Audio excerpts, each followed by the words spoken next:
திமுக கூட்டணி கட்சிகளுடைய வேட்பாளர்கள் பட்டியலானது ஒன்றன் பின் ஒன்றாக வெளியிடப்பட்டு வருகிறது. அந்த வகையில் இன்று மதியம் திமுகவின் வேட்பாளர் பட்டியல் வெளியானது. சற்று நேரத்திற்கு முன் தேமுதிகவின் வேட்பாளர் பட்டியல் வெளியானது. இப்போ பாஜக மனிதநேய ஜனநாயக கட்சி அவர்களுடைய வேட்பாளரை அறிவிச்சிருக்காங்க. தமிமுன் அன்சாரி அவர்கள் சிதம்பரம் தொகுதியில் போட்டியிடுகிறார். இதில் இன்னும் குறிப்பாக சொல்லணும்னா உதயசூரியன் சின்னத்திலே இவங்க களம் காண்றாங்க அப்படின்றதும் இங்கே குறிப்பிடத்தக்கது.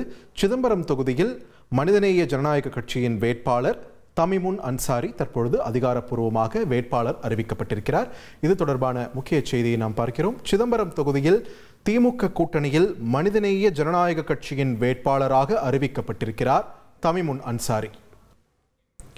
திமுக கூட்டணி கட்சிகளுடைய வேட்பாளர்கள் பட்டியலானது தற்பொழுது ஒன்றன் பின் ஒன்றாக அறிவிக்கப்பட்டு வருகிறது.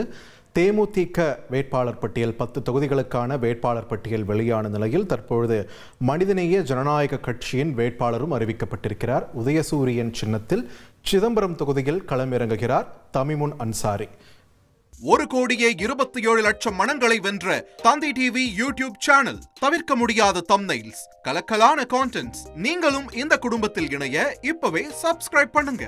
அசுரபலம் கொண்ட எங்கள் டிஜிட்டல் கரங்களில் உங்கள் விளம்பரங்களை சேர்க்க வாட்ஸ்அப் பண்ணுங்க. 8939888378. Email advtthanditv@dttv.in.